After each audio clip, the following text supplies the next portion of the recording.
Hello and welcome to this week's episode of the Billion Dollar Movie Club. I am one of your hosts, as always, Christian Messincian. And I'm your other host, Pawan Meta. Hello, Pawan. Hello, Christian. Pawan. Oh, no. Pawan, what do we do on this show? I think we talk about like some form of media, like entertainment. It's got sound. It's got pictures that move. Are you talking about the recent Broadway production of 1984? Yeah, we talk about that every week. And you've been listening for like 30 plus weeks on this, or like 20 plus weeks at this point, to us talk about 1984. Psych, this is the Billion Dollar Movie Club, where each and every week we talk about the movies that made a lot of money. And we're like, hi, the world is not Hi, money. That's you're very much a lot that's in one place. And this week, that place would be Disney Pixar's Finding Dory. Finding Dory. Released on June 17th, 2016, with a budget of $200 million. The film opened domestically with $135 million.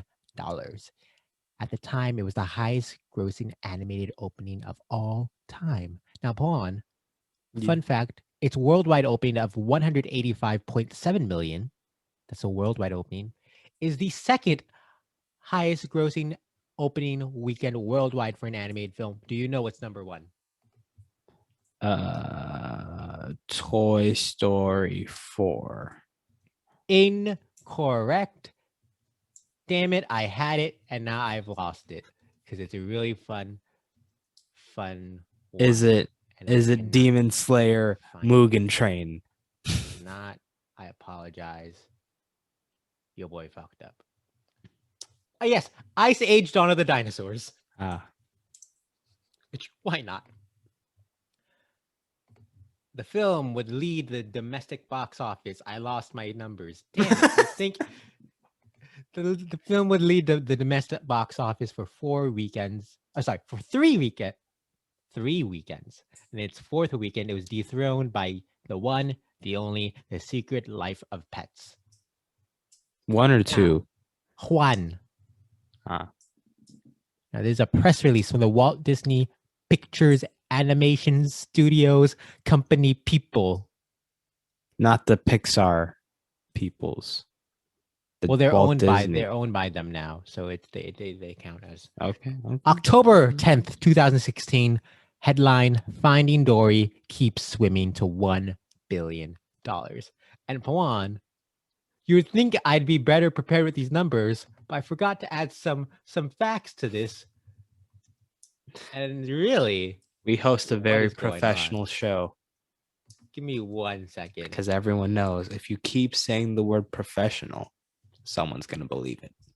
Oh, is that why the film's called not just Leon, but Leon the Professional? There are exceptions to every rule. We don't talk about that movie. Finding Dory would go on to gross $486 million domestically. It was at the time the highest grossing animated film domestically. Would go on to gross $1.028 billion worldwide. At the time, it was the 7th highest grossing domestic and 22nd worldwide. Currently sits at number 16 domestic and 41st worldwide. Now, Pawan, a lot of people saw this movie, as we saw. Yeah. But not everyone. So what if you, for those who missed it, give them a little synopsis, a little taste of what happens to Dory in this film. Okay. So when we start the movie, Dory's a wee little chap. And this wee little chap can't remember too good. Like her parents be like, yo, your memory's trash. And she's like, I'm trying. And she's like, and the parents are like, we know, and we're trying to help you, but your memory's trash.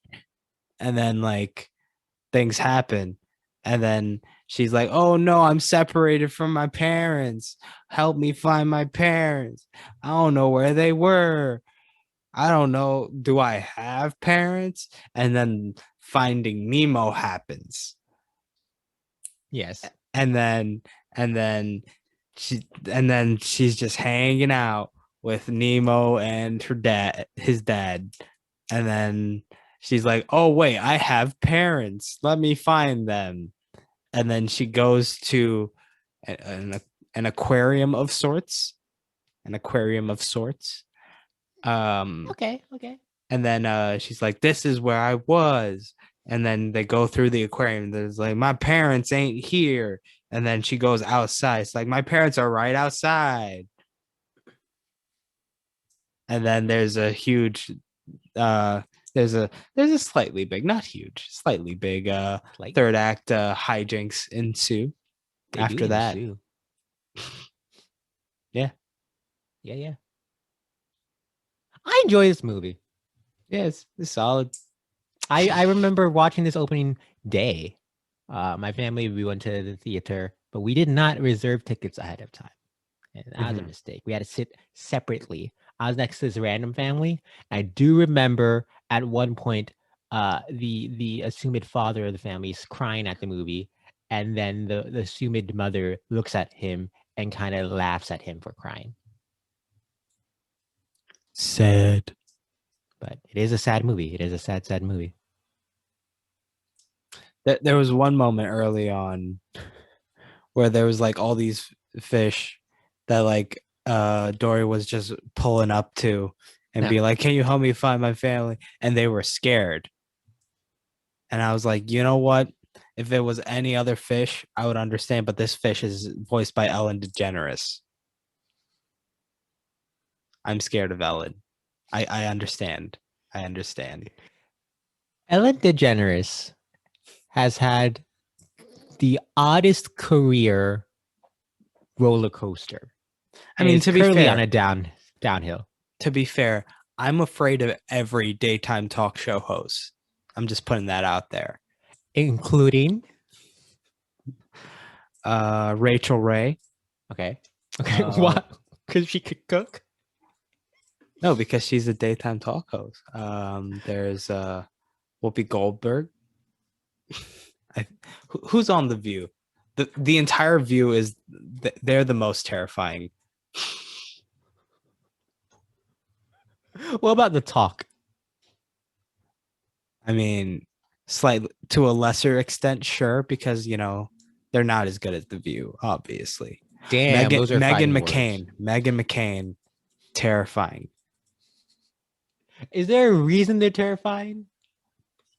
Just the amount of influence they have over their like things that just come off the cuff. Like, have you ever actually seen clips of these shows and like clips. The type of like messages that they're sharing? So are you also including like your Dr. Phil's? Yes. Okay. Because I'll be honest, kind of worried they were all women you were naming. Dr. Phil, Steve Harvey? Dr. Oz. Steve Harvey? Yes. Wow. Steve Harvey as well. Just because they're daytime hosts and have a wide reach? It's funny you bring up the whole fact that like it's mostly women, because it does feel like that genre is mostly like, it feels like that sort of genre was more or less initially created for stay-at-home wives. Well, stereotypically, they would be at home and they would be the ones who have the ability to watch the TV at that moment. So like I was looking at the cast of The View and like I think there's like one or two dudes. Like that's it. Doesn't sound right at all. I think there's no dudes. Who's Joy Behar? That's a woman. Okay, cool. The entire cast of View is women. Yeah, it's like I remember watching one episode and then like the cast of The View, they were out there like, you know what? If you don't want your nudes leaked, don't take them. Oh no. That's not. No. But you gotta love these people, man. They got nice personalities, welcoming, wholesome personalities. terrifying. Sometimes we steer off track. I find a way to get back on. I have no clue where to go from here. I'll be honest. I have no clue. I just wanted to preface whatever thoughts I have about this movie because I could not divorce Dory from the Really? voice actress. Really interesting. Because like there's also, especially with Ellen. So okay, now we're gonna talk about Ellen. Her whole brand at this point seems to be built on like being nice and all that stuff to other people. But it's like a very specific type of nice, where it's like not really nice. It's just presenting, what's the word I'm looking for? It's like doing shitty things, but like being cordial about it. Like, have you seen her show Game of Games? I have not, but I know what you're talking about. It's literally a show where like the people come on, it's just like, I love you, Ellen, and she's like, I'm sorry, but this is the game. Send you to oblivion. There's a passive aggressiveness to it. Yes. That I think overshadows the idea of being kind to people at times. Right. And there is this like element where like if you watch her shows and stuff like that, where these people just I feel like it goes a little bit beyond just fans. You know what I mean? What people? Her, like the people who show up to the show. Yes. But I'm sure I'm sure that's overplayed. Like they tell them to overreact and stuff. Maybe. That's when people talk about Beyond the Price is Right, it's like, yeah, I have to be really loud and excited in hopes that they call me, and then when they call you, you have to pretend to scream and stuff. You ever see the Aaron Paul clip of him getting called on The Price is Right? Well, see, the thing is, on Ellen, even when like she specifically calls out audience members for being like mean or something. So like there was this one clip I saw where she held this like social experiment where she just laid out a bunch of her like merch in the lobby or something, and it's like, take one, and then she showed the hidden cam footage of it, and then there's this one lady who took more than one, so she called her out, brought her up, was like, why'd you do that? And then she was still like, oh, I love you, Ellen, I'm so sorry. I see what you're saying. That's a very bad bit. That's a very bad bit.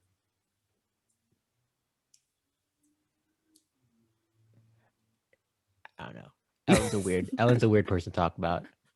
I also know that you don't have the connection to Finding Nemo that I think most people in our generation have. Yeah, I mean, I saw it around the time it came out, and I was kind of bored because like most of it looked the same. That's so crazy.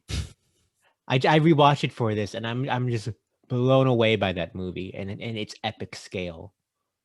Yeah, it's just mostly bluish, and I was like, no, cool. Please rewatch it. Please rewatch it one of these days, because part of the beauty of that film is how the colors pop in that movie under the water. But I'd argue that's the most watched film of our generation. It was gigantic box office wise, and it is the best-selling DVD of all time. And I swear, like every other year, a teacher would bring this movie in when there's like nothing to do in class. You know, maybe that's where I started to get bored with it, because you just saw it all the time. Maybe. But I do think the idea of a sequel of it was always something I think our generation wanted. But in retrospect, it was like, why the fuck did they do it? Well, also it's the fact that like Pixar keeps making these sequels other than, of course, to Toy Story, like so long after the fact. Toy Story 2 and 3 have a huge gap, and 3 and 4 have a huge gap too. Yeah. Other That's than just Cars. the Pixar way. Even Cars 2 and 3 have a 5-year gap. Actually, but Cars 1 and 2 6-year gap. That's a 5-year gap still. The only short gap would be one Toy Story 1 and 2 had a 2-year gap. I just felt like bringing up Cars 2 because I like Cars 2. Sure. You just Yes. like Finding Nemo and you like Cars too. Yeah. Do we have a problem with that statement? Yep, but we'll move on. I think no, that just sets it up as us being two different sides of the coin for this podcast. You know what I'm saying? Some of us have opinions. Some of us have other opinions. Whoa. Is that possible? Is this what the talk is about or the views about? I think it's supposed to be something like that, isn't it? Are we daytime talk show hosts? No. I was scared for a sec because, I'm scared of daytime talk show hosts. Oh, I thought it's why I'm just afraid of myself, period. I mean, yeah. Yeah. I'm afraid of yourself too. So all this to say, I enjoy Ellen in these movies. I feel like I can disassociate the character from the person, but not fully. Like, I think it's impossible to fully disassociate a character from a person. Just that's how art works. But I think she's wonderful in these movies. It's really weird, this one. Part of the strength of that first Finding Nemo is, I think, they're both these tales of like the parent-child relationship, right? Mm-hmm. And I think what the first one does so well is that gives a balanced look at both the parent and the child's side of that relationship. I think typically you'll get a one-sided film with emphasis on either the parent or the child, but it bounces back and forth the two storylines. In this one, Dory gets all the attention. The parents don't come up till the end, and then Marlon and Nemo are kind of just there. Like, I don't know what their story is in this. Yeah, one. that's the thing. It feels like a lot of these sequels are like, we got to use all the same characters, but they don't know what to do with half of them, so they relegate them to a B plot that just doesn't really do much. Yeah. What do you mean by these sequels? Which ones in particular are you talking about? I've heard Toy Story 4 is like that. Toy Story 3 is also like that, though that was a little bit more coherent with both plots. Yeah. Have you not seen 4 yet? Toy Story 4? Okay, just curious. I feel like there's more, but I'm blanking. So yeah. And I'll be honest, I thought we were going to see a lot more of the characters from the first one. We get the little cameo from Crush and Squirt, right? Those are the turtles. I guess. I could have sworn the sharks were in this one too. Speaking of sharks, I just remembered something. So like back in those days, ever the contrarian, I did not like Finding Nemo, but you know what I did like? No. I really enjoyed Shark Tale. Yeah. The Academy Award nominated film Shark Tale. I can't say too much. I haven't seen it, but no. It's a fun movie. All right. Yeah, Jack Black's in it, but why else? Will Smith's also you got Will Smith. You got Will Smith. And I think Jada Pinkett Smith is also in there. Really? Or it was someone else. Now I'm pulling up the IMDb for Shark Tale. Yeah, you gotta. Why not? Isn't Scorsese in that as like a shark Scorsese? Robert De Niro. Oh, right. Robert De Niro was the shark that didn't want to be mean. Is that what that is what that's about? So there's Will Smith, Robert De Niro, Renee Zellweger. Renee Zellweger's in that? Yo, this is a DreamWorks movie, so they have to bring in the all-star cast. That they do. Hey, put some respect on Albert Brooks's name. Okay, but like, is Martin Scorsese the 1, 2, 3, 4, 5, 6th build of this movie? No, because they have 17 better names. I don't know. I made that. I Well, are we talking about Nemo or Dory now? Because Dory, I want to point, Dory is like a collection of TV sitcoms great stars. If you look at that cast. Which one is Sykes? Okay, we're still on Shark Tale. Ooh, ah. No, that's You know what- shark bait. You know what I don't like about Shark Tale is, from my memory, they anthropomorphize the fish, They did. and I don't think that ages well.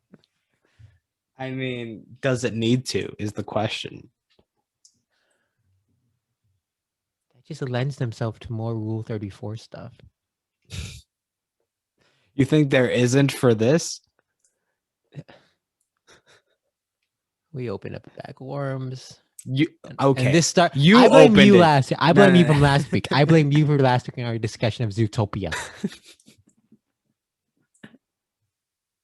How deep does the rabbit hole go?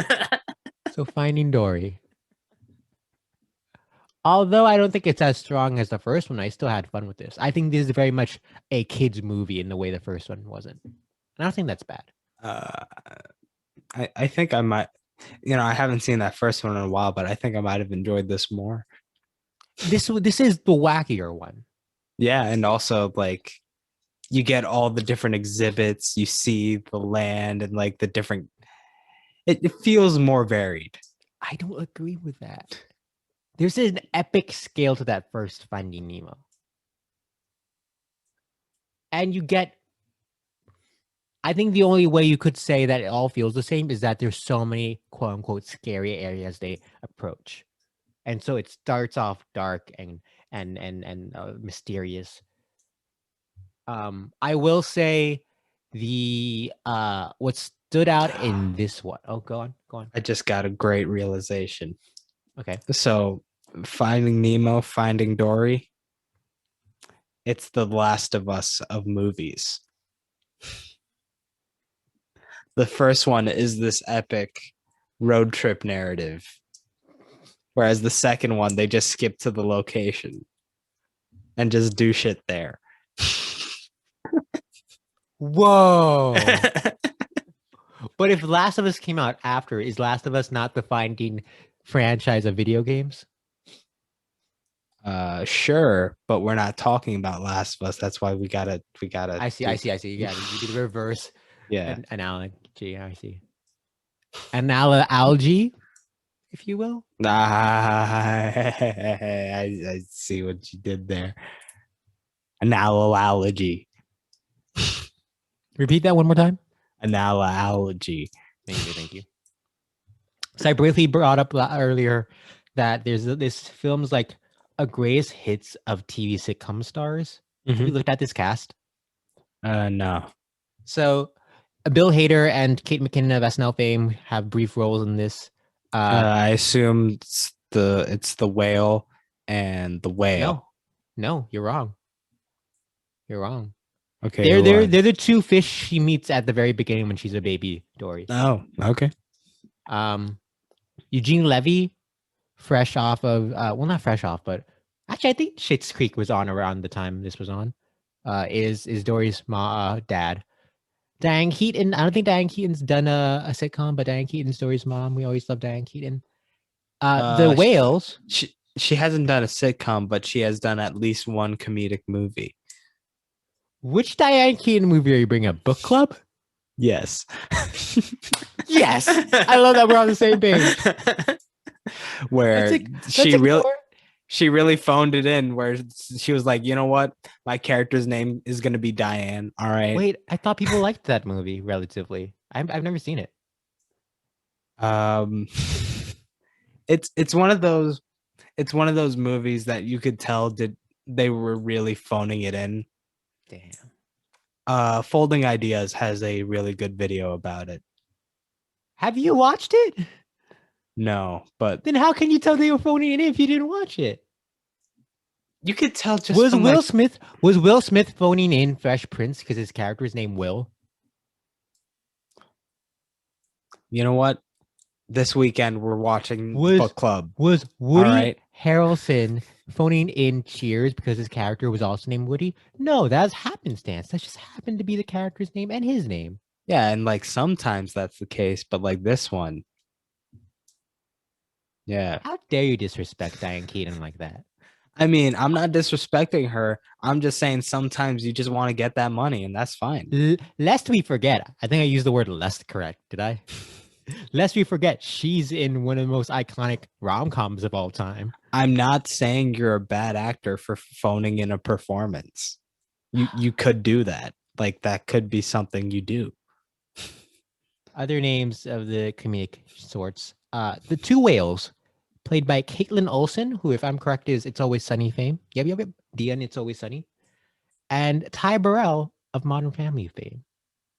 Don't worry, Modern Family coming up again because Ed O'Neill plays Hank. Wait, they made a Modern Family movie that we're gonna talk about?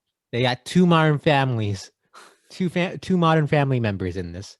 Two Modern, Two Family. Two Modern, Two Family. Yes.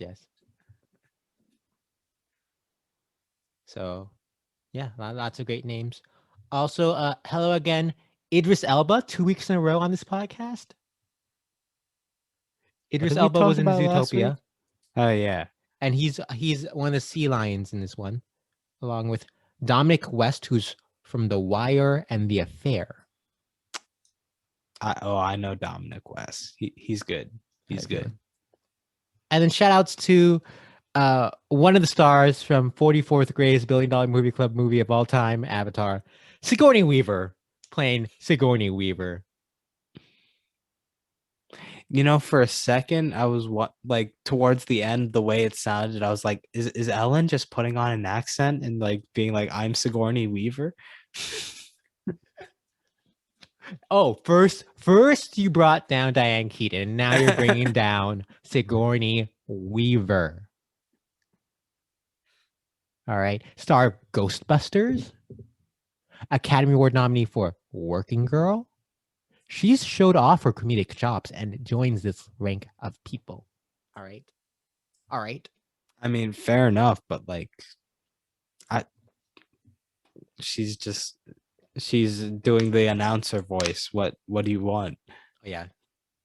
It's just a fun, silly thing in this. But it's nice to see her back.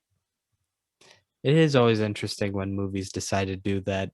I'm the famous person doing this like voiceover or this instructional video. I was gonna say I can't think of an example, but maybe 5 weeks ago in Jurassic World, when it went on for way too long. Yeah, this has a fun cast, and I always love whatever characters are in these Finding movies. They're always a delight and a joy, and add a new wrinkle to the story. Finding movies. There's more than these two. There's two. I feel like there's other. How else do I refer? Oh well, Finding Neverland. I've never seen it, but do with it you will. Wait, was that the HBO documentary? No, Finding Neverland is the Johnny Depp. It's okay. What is the writer? He's the Peter Pan writer or something like that. Johnny Depp. I want to say Kate Winslet also in that, perhaps. You're thinking of the no. Are all Kates the same? Hold on. Kate Blanchett, Kate McKinnon, Kate Winslet. Maybe they're all the same. Maybe they're all the same, or maybe it's just Kate McKinnon doing a bunch of impressions. We'll never know. She's too talented. She just like she runs into the other room, puts on a costume, comes out, is like, "Hey, I'm Kate Blanchett." Who knows? I just watched Carol for the first time. Was that Kate Blanchett or Kate McKinnon? We'll never know. Wasn't she also in Mother? That's Kristen Wiig. Oh. It is very odd that Kristen Wiig's in Mother. I'm sorry. Which movie, Pawan? Are you talking about the Bong Joon-ho one, or? No, I'm talking about the musical. And what is the name of that one? It's Mother, because it's a musical, it has the exclamation point at the end. Yeah, so if there's an exclamation point, how would you say the title? I'm very confused. How do we differentiate? Mother. For the audio listeners, Pawan did a nice little jazz hands. Everyone loves the jazz hands.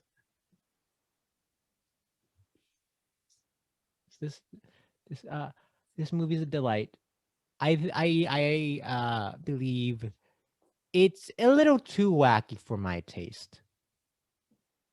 The later Pixar sequels have me maybe it's because they're allowed to have more humans on screen.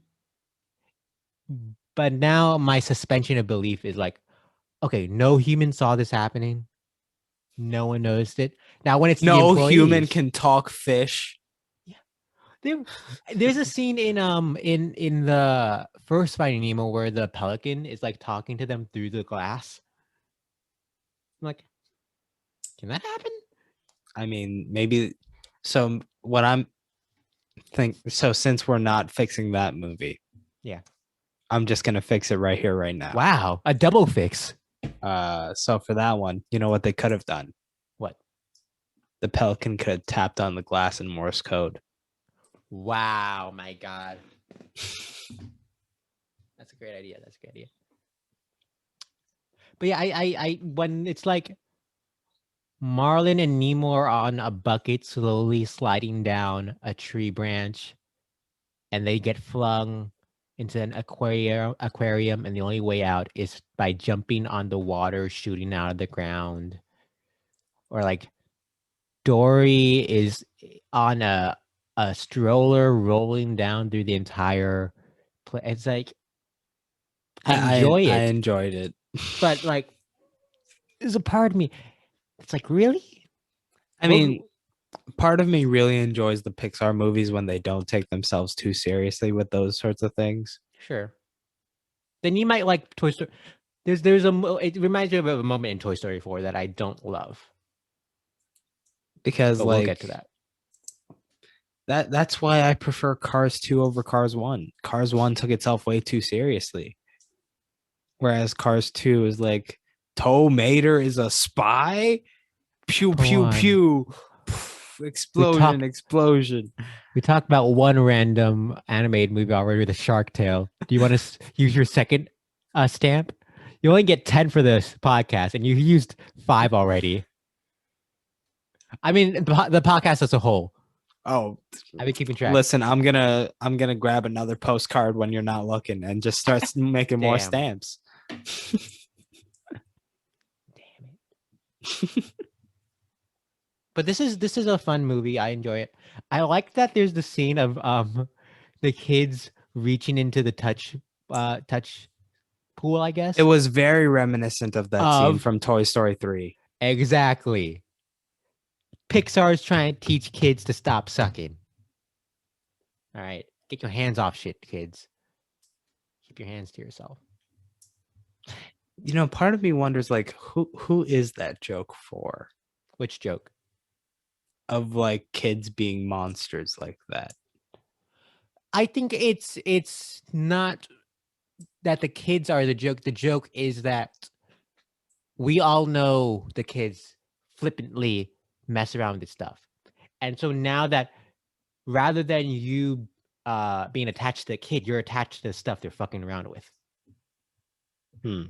It's placing your empathy with a different party.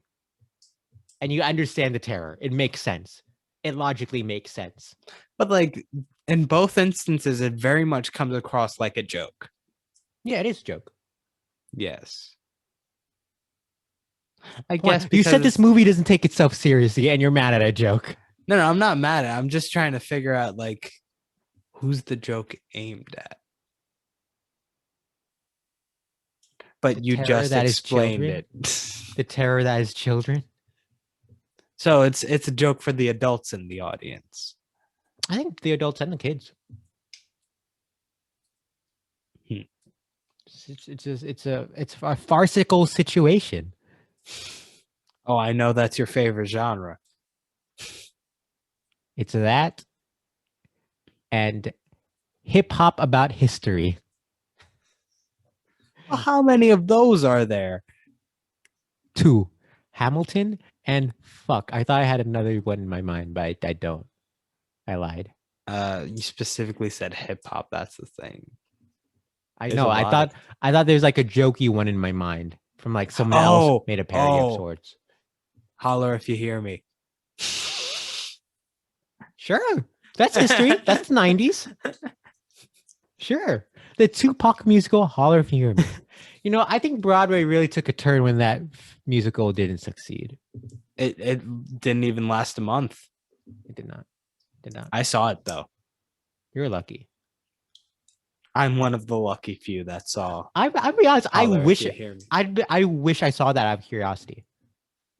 Did you ever see? So right after Chadwick Boseman passed away, there's this clip on Twitter passing around of him and Chris Jackson, who played George Washington in Hamilton, and they're doing like a workshop of that musical. Okay. Did you know Chadwick Boseman could fucking sing? No. Ah, what a shame. Hmm. But yeah, it's a cool clip.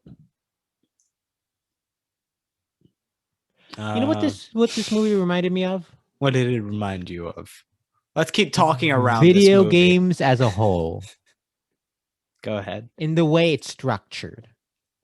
So this movie's structured in that Dory's there. Dory does some action, and then Dory goes and has a flashback, and through the flashback is all the exposition.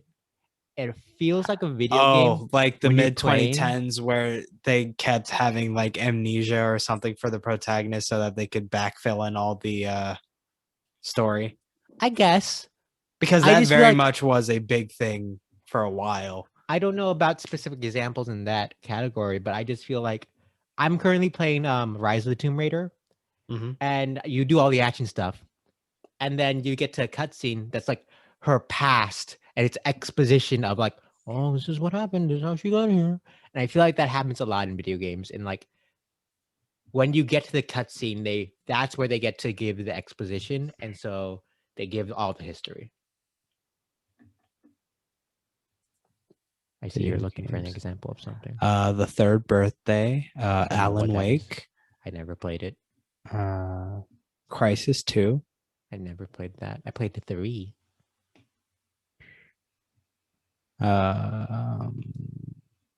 Gravity Rush. But I just mean the structure of here's all the action. Now here's the flashback or a quote unquote cutscene. Action, flashback. Action, Mhm. flashback. And the way it's broken up felt almost like the video game to me. Hmm. Which is very odd.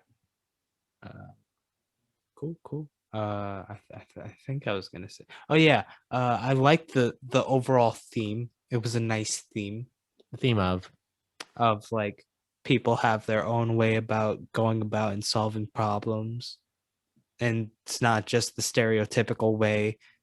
There's not a one size fits all, and sometimes you got to think outside that box.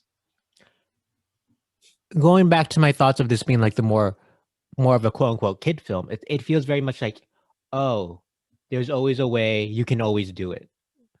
Yes. And that feels like a message exactly for the kids. Yeah. And it was a delight. It was a joy. And it was nice to see all the different animals that had their own like things that made them not like the quote unquote normal style of animals. Not neurotypical, but like the one of them was like short-sighted, one of them had problems with echolocation and stuff. Well, Like they all had their own quirks that made them different, but they still managed to do the thing. Well, wasn't the short-sighted part of the fact that her eyes are so wide? I thought it was like she had a problem even as the species she was. That's why she had to stay at the place as opposed to go back to the wild. Oh, was the short-sighted the reason she's there? Yes. She was there since she's like a child, because her and Dory knew each other. Well, yeah, but like they kept saying like if you're fine, you go back. I don't know if that's it for the whales. Maybe I'm adding, because my understanding is that this film I mean, there is more- a discrepancy there in terms of there is like the group that they're like, oh, we just want to rehabilitate and dump them back out there, and then there's the other half that's like, yeah, we are an aquarium. Yeah. My understanding is this film had more of a SeaWorld influence, but then the creators watched Blackfish. Is that the documentary? Yeah. And then they changed some stuff because of it, because fuck SeaWorld. So Yeah. maybe that's that little. This film, one of the most adorable films we've seen on this list, by far. Yeah, Baby Dory. I, I, I understand the love for Baby Yoda, but Baby Dory right up there. Wait, Right Baby up Yoda. there. Just in general, Baby Yoda's the Baby Yoda love. Oh, okay. I was about to think say we Baby- didn't see Baby Yoda for this. Did you sit through the post-credit scene? I Of had that planned. 3 years, 3 years before the Mandalorian came out, there's a tease of Baby Yoda in Finding Dory. Did you know if you sit through the credits of Finding Nemo, Mike Wazowski swims by? Huh.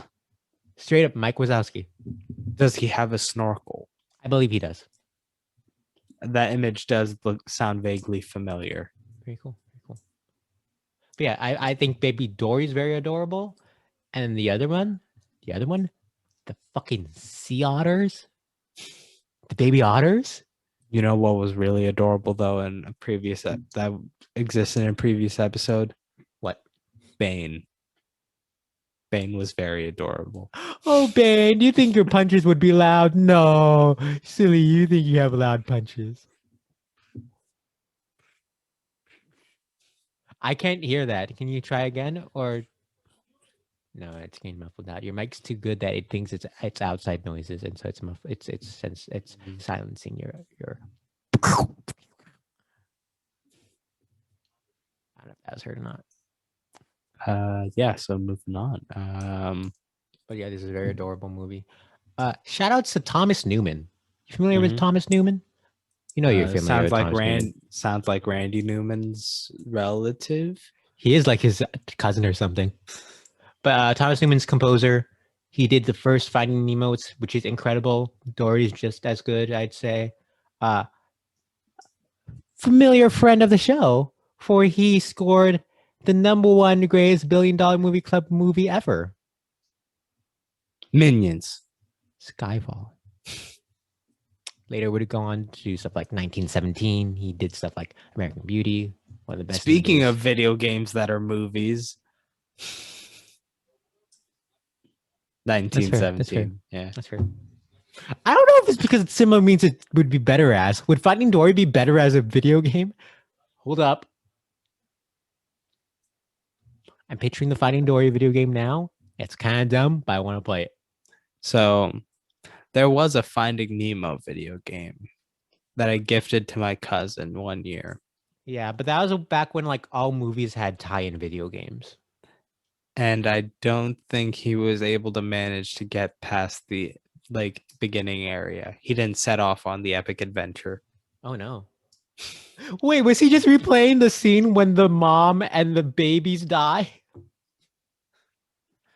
Wait, what? The beginning of Finding Nemo. Do you remember the beginning of Finding Nemo? It was before that. He was stuck before that. Well, they took liberties with the game because there's nothing before that in the movie. Well, it's just like, oh, go to the school and like do things at school. No, that's after they skipped the opening of Finding Nemo and Finding Nemo the video game. Wait, what was the opening then? The opening is Marlon and his wife Carol, like waking up and they're looking at all their eggs. They have like hundreds of eggs, and then like a shark or something comes and attacks, and Carol's gone, and most of the eggs are gone except for one. This one egg has a scar on it, and Marlon decides to name it Nemo. Very sad opening. Very sad opening. I kind of miss that era of all the video game tie-ins. Yeah. It was an interesting era, and you got some really random games. Because like also they weren't the highest budget, but they had their own charm to them. Yes. That you don't really get these days. I assume that's just the way games are kind of just like either AAA or indie. There's very little in between nowadays. Yeah. But alas. I will say with Finding Dory, there's a bit in the beginning where I'm like, oh, are we just repeating all the bits of Nemo? It starts with them waking up, going to school, Dory going to like the end of the reef, They meet a scary thing. Again, just like Last of Us and Last of Us Part 2. Hold up. I understand criticism. Last of Us Part 2 does not copy Last of Us. The beginning is kind of similar. I guess in the end point of the beginning. Is that what you're saying? Oh, I was considering also the I'm not talking about the prologue. I'm also including like the first mission that it's like before you get the child. I don't agree with that.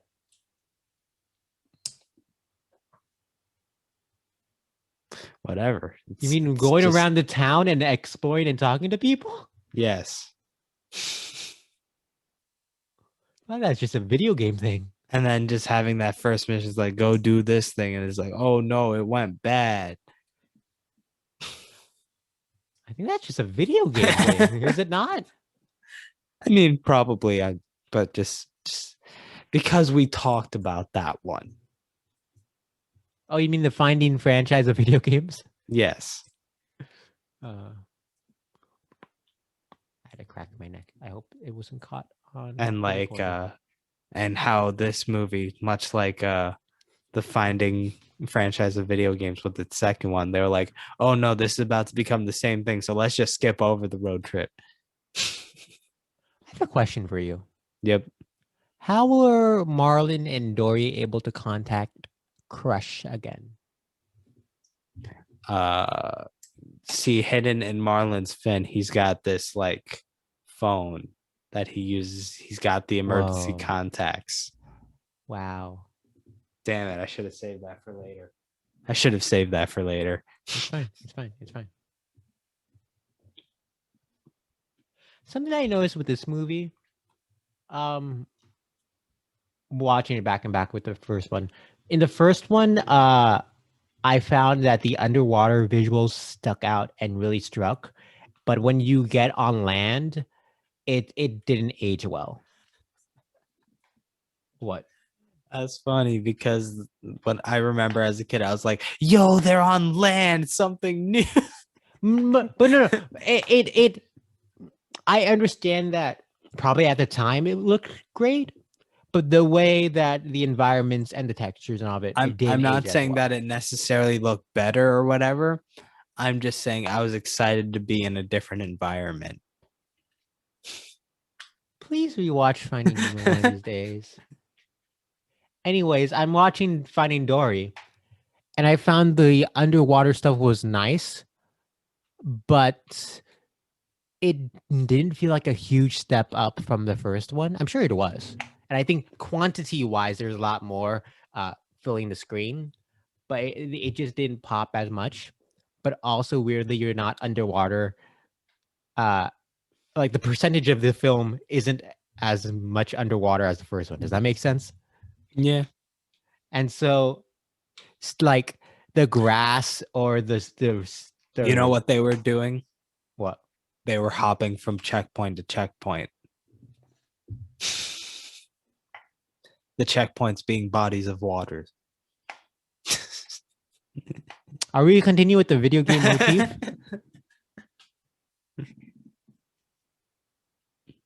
Go on. But yeah, just the stunning, the lighting of all of it is great. The shadow stuff, Becky, the fur on the sea lions. Like even when they're like half submerged in water, seeing their faces kind of wet but not fully covered in the water, and the way that it's lit and everything around them was just stunning. I'll call that out. And I think there's some interesting stuff they do. Like when Dory first remembers her parents and she swims like nonstop. It's this head-on close up on her as the environment keeps changing.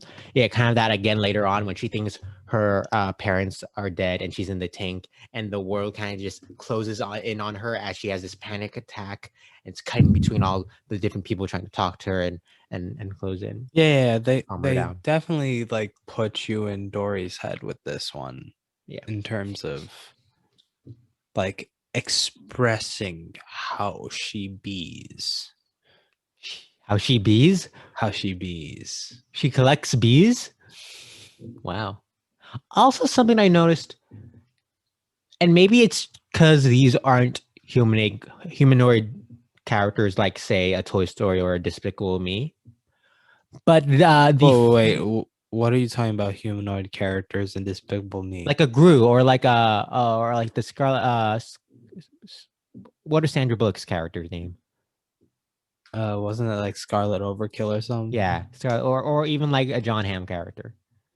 Yeah, but those weren't those supposed to be humans? But I'll compare that with like Toy Story, where they're the toys, or even the minions are more humanoid. Whoa, whoa, than whoa, not. whoa, whoa, whoa, whoa, whoa. Minions have a completely different anatomy, all right? Yes, but the shape, the basic shape of the body, the two arms, the two legs, are similar to a human. The bipedal nature of them. Well, we might come back to that when we talk about May I something get to my else. point of why I brought this up? Go ahead.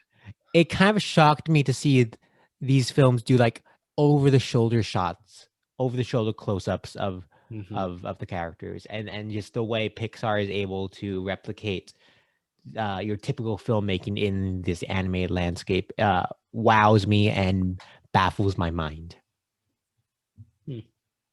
Whether it is the over the shoulder or even like a close up straight on that reminds me of something out of straight up, say, Wes Anderson films. It's fascinating. I don't know. There's something about like the level of polish and all that like I definitely don't get a Wes Anderson vibe in terms of I just mean like the fact that we do have the close ups of Dory and Dory's looking at the camera straight on. That's the only other movie Did I it can think of happen that that has stuff much? like that. I named the two I could not think of. Or even when she pops up in like the flashbacks and you look at her little eyes straight on. I don't know. Maybe Wes Anderson wasn't the best comparison.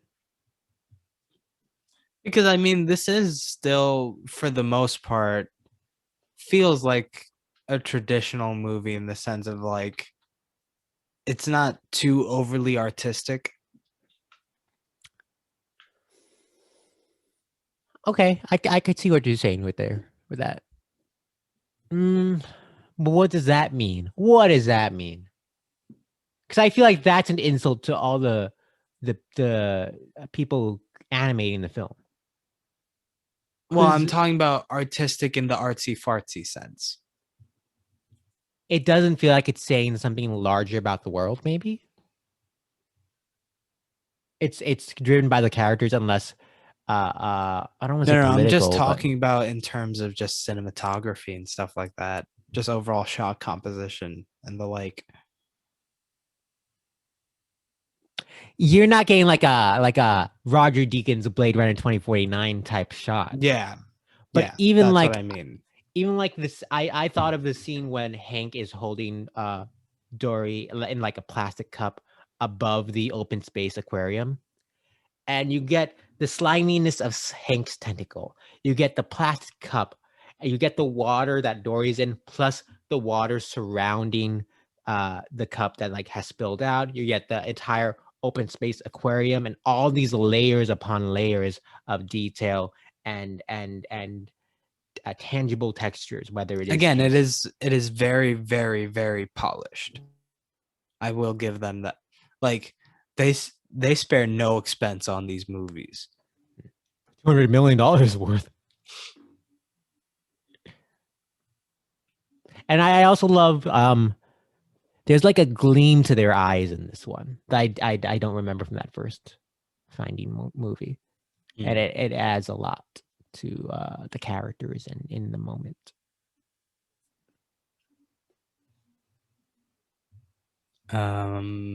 Yeah.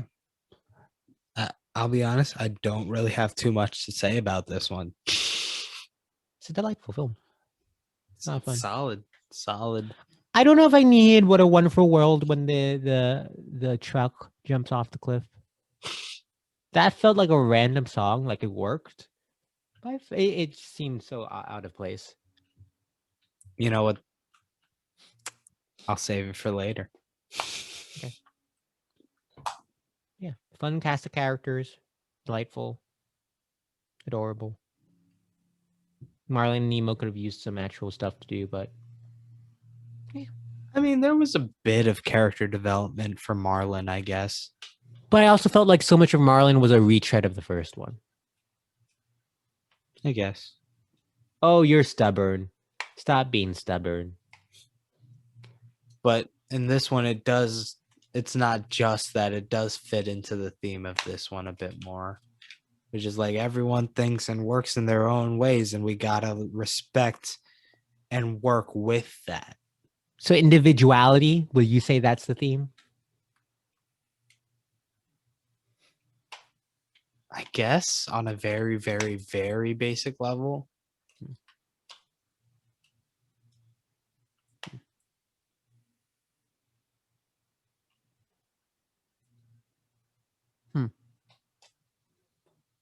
Well, I mean, it's more just specifically how people go about problem solving, because as a society, we are taught that there are certain ways to go about doing things, and if someone isn't doing it in that way, they're wrong.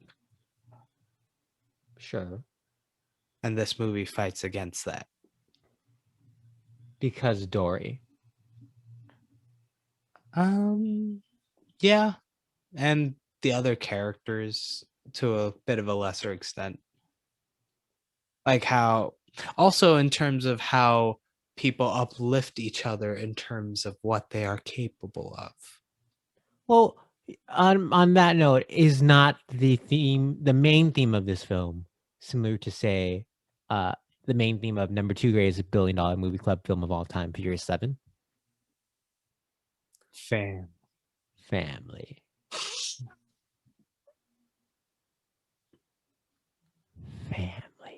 All right. I think that's all I got. Fun cast of characters. Yeah. Adorable. Funny. But you know what? That's just our opinions, man. What? Opinions? What does that mean? Oh, wait. First, before we talk about Oh, I didn't realize opinions and the that. like, You know what opinion I have, Pawan? what's your opinion? I don't even know if it's an opinion because I think it's a fact. Okay. I think it's a fact. It's not even an opinion. All right. Cold hard science. No movie is perfect. Okay. Do you agree? Sometimes I don't. Sometimes sorry. I'm like, you know what? Maybe this movie is perfect. And then I have that Sometimes? internal struggle with myself where I have to decide if this held belief of no movie being perfect should stay or not. Juan, if it's science, it's always true. All right. Are you telling me the Earth is sometimes flat? You know what? Maybe like tomorrow, some scientists will be like, yo, don't go too far to the right. You might actually fall off. You might go off the reef and then be caught by a diver because you tried to touch the butt. Of the Earth, yes. Cool. Pawan, how would you fix this motion picture? Oh, look at the notification. I think my PS4 controller is dying. How would you fix this motion picture? Okay. So first off, we got that scene at the end where all the fishies from the dentist place show up. It's like, all right, we made it to a location. What now? And then they get scooped up. But like, what if Dory's there and they run into Dory and they're like, yo, Dory, what's up? And then she's like, who are you? And then they get scooped up. She never spoke to them in the first movie. That makes sense. And so my main fixes involve the truck scene. So you had a problem with them using What a Wonderful World. Sure. That's why I said. What if instead of that version, we use the Red Roses 2 version? Because it is a somewhat comedic moment. What does that mean? Have you not heard the Red Roses 2 version? What is a Red Roses 2, please? It's it's like the Mom Spaghetti version of that song. So you just repeat one line Yes. over and over again? Cool. Which line do Red they Roses 2. Oh, that is a line. I thought Red Roses 2 was like the artist or a YouTube group who came up with that. Go on. And you know what? There's another aspect of that scene that kind of bothered me.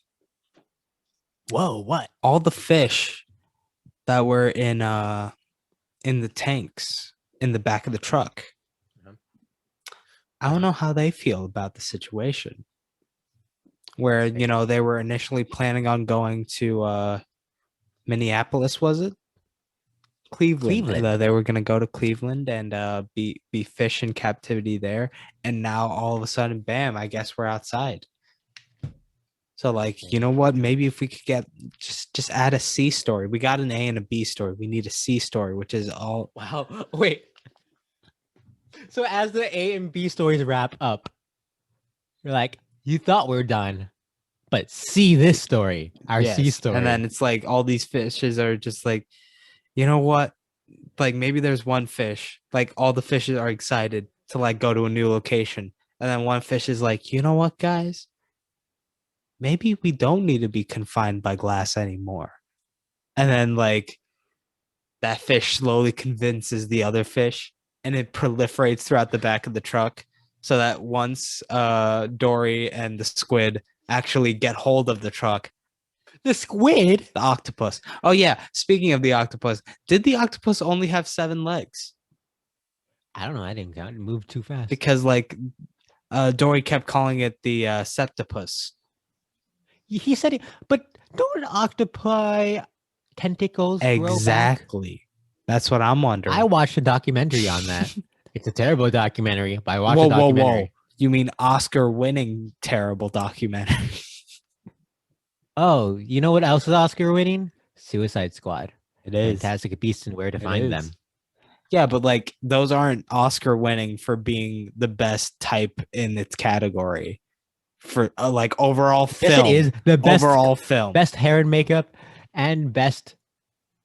But like this one won best nonfiction, so it's like the best. It did not. That's not a category. Best documentary, whatever the hell it's called. All right. You happy? You brought this out of me. No, I'm not. Why did it win? Why did it win? All right. Time is an epic tale. Oh, Collective is a thriller. Oh, yeah. Did either of those movies feature a man neglecting his family to stalk a fish? Oh, that part, no.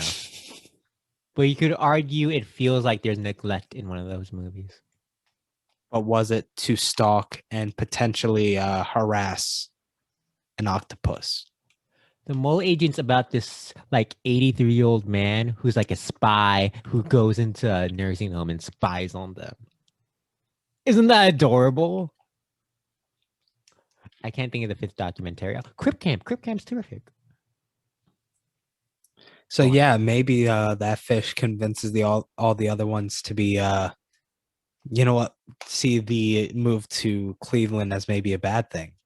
So now that fish convinces the rest of them to help Dory and the octopus in their plan to escape. So they're excited once they, you know, fall into the ocean.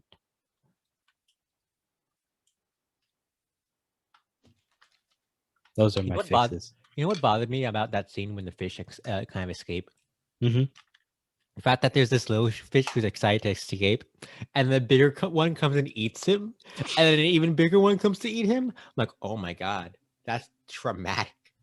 It's okay. They all survive. You know what? That's like, if you're going to go for that, just go for it. That's the thing that angered me, if anything. Like, if you're going to make that joke, keep it. You know what? That's another fix. Don't regurgitate them whole. If you're going to regurgitate them, let it be in pieces. Wow. That's scary. Is So, it my Miss turn? Simpson, what do you think would make this film better? Now, Pawan, we've done 26, 27 of these, something like that, right? Yeah. I'd argue there's a formula in how we fix stuff. You watch the film, go, oh, I like that. Oh, I didn't like that. I didn't like that. That thing I didn't like, I'm twisted. I'm gonna look at it from a different perspective. All right. Mm-hmm. Maybe, maybe there's a fire escape above the truck that we can sneak out of. You know what I'm saying? Okay. You know what I'm Okay. saying? Yeah. It's a reference There's to the two film. ways. There's two ways to any situation. I'm doing something crazily different because I thought of this how to fix Finding Dory while watching Finding Nemo. I didn't even need to watch Finding Dory to be like, I got a better idea. All right. There's a scene in Finding Nemo. All right. Mhm. Where after Nemo escapes the dentist, Marlon and Dory have separated. Marlon goes one way, Dory goes the other. Nemo finds Dory. They're like, okay, let's find Marlon. They find this crab, and Dory's like, hey, Mr. Crab. Not Mr. Krabs, but Mr. Crab. Have you seen like a bigger Nemo? It looks like Nemo, but he's bigger. And the crab's like, yeah, probably have, but why should I tell you? And Dory, Okay. what do you know what Dory does next? What does Dory do? Dory takes the crab, sticks him out of the water, and all the seagulls look at the crab and go, mine, mine, mine, mine. And then the crab's like, okay, I'll tell you where he went. Dory fucking interrogated that crab. Dory's a stone cold killer who's ready to kill to get what she wants. Wait. That was quite the. Dory was ready to kill that crab. In that movie. Yes, in Finding Nemo. Okay, we haven't gotten to your fix yet. No, this is Okay. all set up. Okay. And so I'm watching Finding Nemo, right? Before the cold stone killer part, there's parts where I'm like, okay, some of these animals more cognizant than others. It's odd. It's odd. All right. Mm-hmm. Marlon and Dory talk, but they're bouncing on these jellyfish who don't talk. Why don't the jellyfish talk? I bet they don't like being bounced on. What about that weird fish underwater where it's all dark that has a one little light, right? He's just trying to survive, but Marlon and Dory fucked with him, all right? Beginning of Finding Dory, there's a weird squid. The squid doesn't say anything. Squid's just trying to eat, trying to live, right? So there's a lot of animals that they kind of crossed them, if you will. So this is my pitch for Finding Dory. Okay. Oh, are you going the Taken 2 route? I've never seen Taken or Taken 2, but perhaps. Well, explain your thing. All right, it's you know how the film begins with a 1 year later and they're Mhm. sleeping. So let's keep that part. They're sleeping, and Dory's like, right, and out of nowhere, Nice. You know what? I just got to compliment you for a second. Great sleeping right there. Thank you. That was some great acting. Did you know I went to acting school? So Dory is sleeping, right? And out there, you hear, and she was swiped. Who swiped her? Marlon and Nemo wake up the next day, and there's a note. Yes, there's a note underwater. It's a water note. The note says, "We got your friend. Don't look for her." Because So this is Taken 2. Perhaps. I've never seen Taken 2. And so now Marlon and Nemo are like, all right, where did Dory go? We gotta rescue Dory. Turns out there's a sea mafia. Sea mafia, it's the sharks from Shark Tale. The sharks from Shark Tale have stolen Dory. All right, because they're friends with the underwater fish that has a light in the darkness. They're friends with the jellyfish. They're friends with squid. All right. They don't like that Dory has been messing with them. And so Marlon and Nemo must now rescue Dory from the shark tail sharks. Okay. I have another thing to add. Oh, is this like a workshop we're bouncing off? Yeah. Cool. So like you mentioned there's this squid that also wants Dory, but like there's a good amount of these movies that's also on land. Mm-hmm. So what if the squid now became a kid now? What? A Splatoon, if you will? So let me get this straight. Disney and Pixar markets Finding Dory as the sequel to Finding Nemo. Yes. But then the audience sits in their seats and discovers that no, this is not just a Finding Nemo sequel. It is also a crossover with the DreamWorks animated film Shark Tale and the Nintendo video game, which I don't know, it might have been released by now. Maybe it was released a year before this. Splatoon. You know, in Japan, they really love their collaborations. They do. They do. So like, and with a taken to influence on the film. You know, Pawan, the first Finding Nemo nominated for 4 Oscars won one. Finding Dory nominated for none. If this was the Finding Dory they made, 14 nominations, tied at the very top, 14 wins. oh wait, which movie has 14 nominations? All About Eve, Titanic, and La La Land. La La Land also has like 2 in song, which is like, of course it has 2 in song. That's how this works. Yeah. So yes, Finding Dory would have 14 nominations and 14 wins if this was the movie they made. Just saying. I'd say we fixed this movie up right good. Yeah. It's a tight ship. You know, this is a 2016 film Mhm. where La La Land did get its 14 nominations. No more thing. No longer a record holder because Dory did it. And you know what? La La Land did it Dory with the Oscar. Dory replaced La La Land. Yes. Not only did La La Land not win the Oscar, Moonlight also lost the Oscar to Finding Dory. But it's so weird. So you know how we fixed the movie? We're also fixing real life. We're also fixing the Oscars. Okay. Because the Oscars happen and Warren Beatty and Faye Dunaway, they do read La La Land.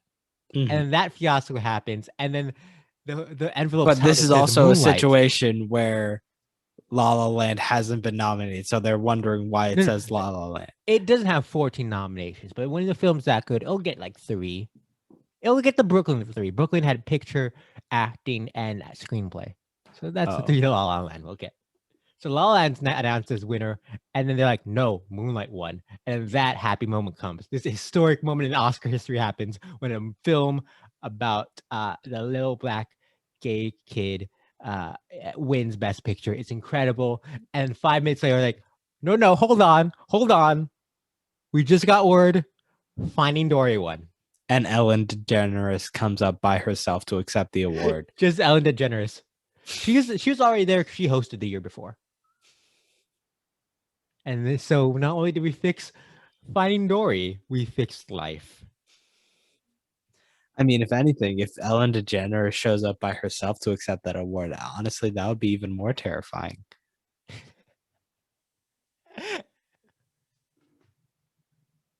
Oh, that's fun. Yeah, that's fun. It's a lot of fun when stuff is fixed. You know, that's a fact. It's a cold hard fact. You know what else is a fact? What's a fact? What is a fact? Numbers. Numbers are facts. Let's talk about numbers and rankings. Boom. All right.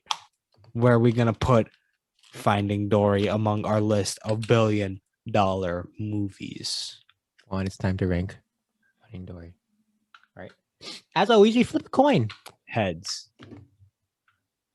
And it lands on heads. Oh. I'm very curious to see how this turns out because I have no idea. So am I. Last week's film, Zootopia. Pawan, do you like Finding Dory better or worse than Zootopia? You know what this movie was missing? What? A scene where animals are embracing being naked. So I'm going to say this is worse. They are already naked. Okay. Wow. Okay. Worse. Pawan, is Finding Dory better or worse than Star Wars The Force Awakens?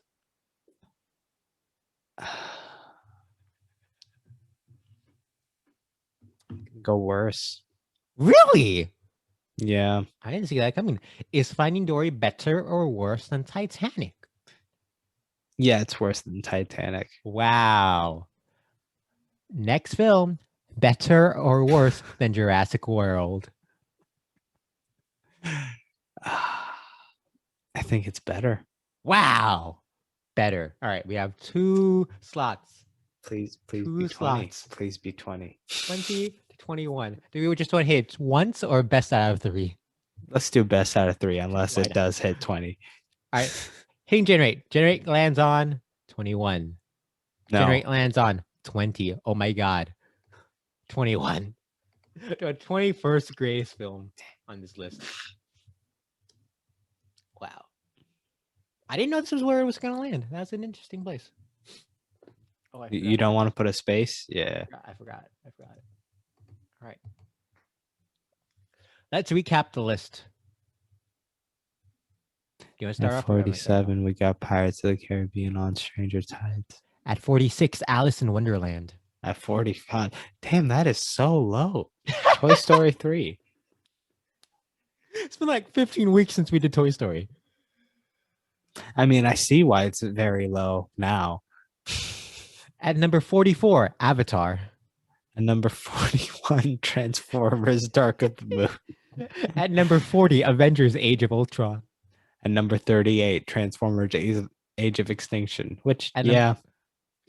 At number 37, Pirates of the Caribbean Dead Man's Chest. 35, Captain America Civil War. 34, Star Wars Episode 1, The Phantom Menace. 33, Dark Knight Rises. 32, Dark Knight. 31, Marvel's The Avengers. 30, Minions. 28, The Hobbit and Unexpected Journey. 27, Harry Potter and the Deathly Hallows Part 2. 26, Jurassic Park. Jurassic Park is 26. 25, Iron Man 3. 24, Frozen. 22, Jurassic World. Tied at 21, Dr. Seuss's How the Grinch Stole Christmas, Us, and finally, Finding Dory. 19, Titanic. 13, Star Wars The Force Awakens. 11, Zootopia. Number 3, Lord of the Rings Return of the King. Number 2, Furious 7. Number 1, Skyfall. That nice little Thomas Newman film, Skyfall. What a list. What an addition to the list. What an addition. Yeah, it's the 21st greatest film on the list. I'm a little upset it ended up there. I was hoping we could keep that a mystery for a bit longer. Science doesn't always please you. But what if it did? If it did, life would be better. So that was this week's episode of the $1 Billion Movie Club. Thank you for joining us. Please like and subscribe on the YouTubes, the Spotify's, Apple Podcast, Google Podcast, Anchor. Pawan, if they wanted to reach us, how would they reach us? Reach us on our SoundCloud at $billion_dollar. You already know who it is.com. Thank God I don't understand SoundCloud and you took over that reign because I don't know how SoundCloud works. I mean, you already know who it is. Yeah, you know who it is. Shout outs as always to Max Lismiacchio for the art that you saw at the beginning of this podcast. If you're watching it, if you're listening to it, it is the art. It is constantly in your face if you are looking at this while listening to it on Spotify. Why would you do that? Why not just watch the YouTube? It's a very what moment. You know what? I would understand because the art is that good that you don't want to see our faces. No. You want to stare at that beautiful artwork for 90 minutes. Shoutouts to, we didn't mention Hayden Rollins, who took over the role of Nemo in this film. And shoutouts to Alexander Gould, who originally played Nemo and then appears as a delivery truck driver in this film. Shoutouts to John Ratzenberger, who appears in every single Pixar film. And in this one plays the husband crab named Bill. You know what? Shout out to you, Miss Simpson. Whoa, why are you shouting at me, Juan? You know what? Sometimes it just needs to be heard. And sometimes shouts are all that could be done. Pawan, why are you being the Tupac musical? Because you're hollering at me. Well, do you hear me? I do now. Okay, well, there you go. Shouts to Willem Dafoe, Brad Garrett, Allison Janney, Austin Pendleton, Stephen Root, and Vicky Lewis, and Jerome Ranft, who plays the aquarium people from the first movie who show up in the post-credit scene. It's a delight. Shout out to you, Pawan, because you shouted me out, and now I feel like I Okay, have to. see, now I could hear that you heard me. So, like, thanks for the holler. You're welcome. I genuinely wish I watched that. Out of curiosity. And join us next week for when we discuss the finally, after weeks of teasing, the great Mads Mikkelsen, where he's appearing in Rogue One, a Star Wars story. Oh, I believe that's the full name of Rogue One.